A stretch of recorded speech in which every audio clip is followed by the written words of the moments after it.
So I got to wear it's the first day of school shirt because it's literally the first day of 2022. And then I get to wear it again in August, like when we actually start a new school year. So that's a lot of fun.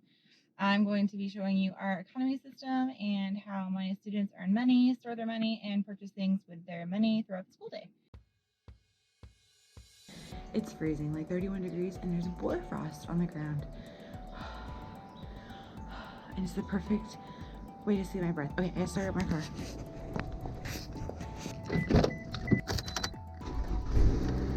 And this is all of our money. This is a freebie that you can get from the link below with all the dojo dollars. And the coins I'll talk a little bit more about in my next part 2 video.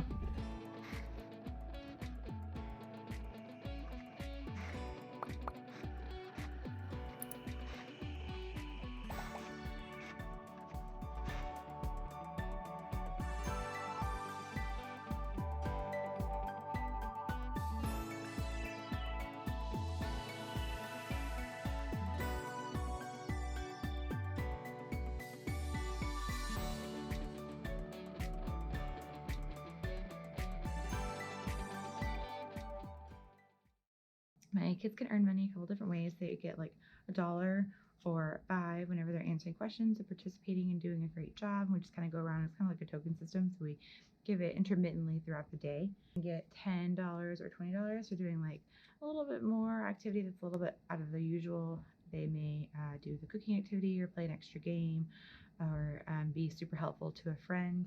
And that's also why we give them coins. So I'll talk a little bit more about coins in my next video. And then they get $50. Like if sometimes I forget and I don't pay them at the end of the class period, that's they get $20 a class period. So if I don't forget, sometimes I give them a 50 or 100 like midway through the day. Like, oh yeah, here you go, guys. And especially if you're running low on any of the bills, I'll kind of combine them, pay them all at once. And then we exchange. Then we have like an exchange day every week or so where we count out their money and we give them like $100 bills and they turn in like 20s and 5s. We equivalent that out.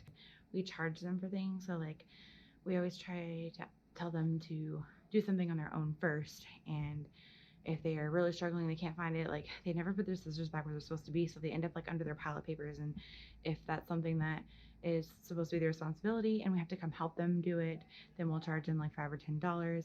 If they're just blatantly refusing to do stuff and we have to help them, then we'll charge them. Or if they just have a mess everywhere and we end up having to help them to keep up with their schedule, we'll charge them for things. Let's help them kind of be more responsible because they don't want to lose their money. But it's like, well, if you guys aren't doing the work, then we should get paid for it. So it's kind of like the holding them responsible for that.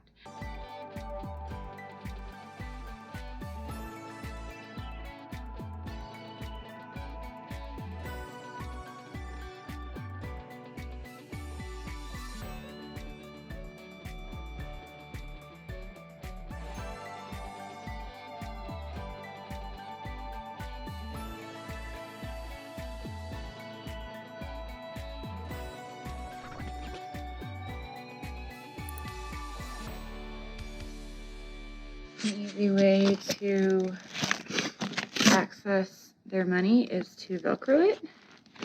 And this one is on the side of the student's desk right here.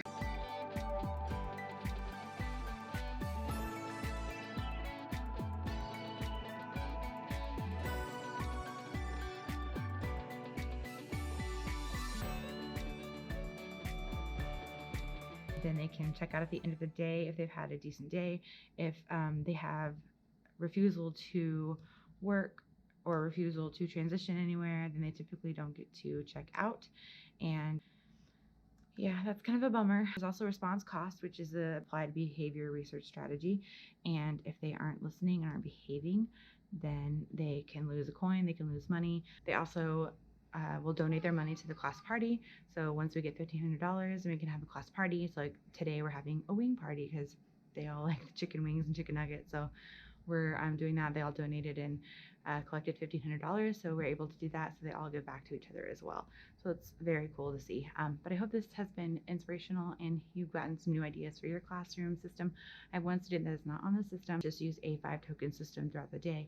So with the first then. It's similar to my grab and go boxes that you can find on TPT. So yes, it does work with students that aren't on the system. because it still just works as a classroom whole.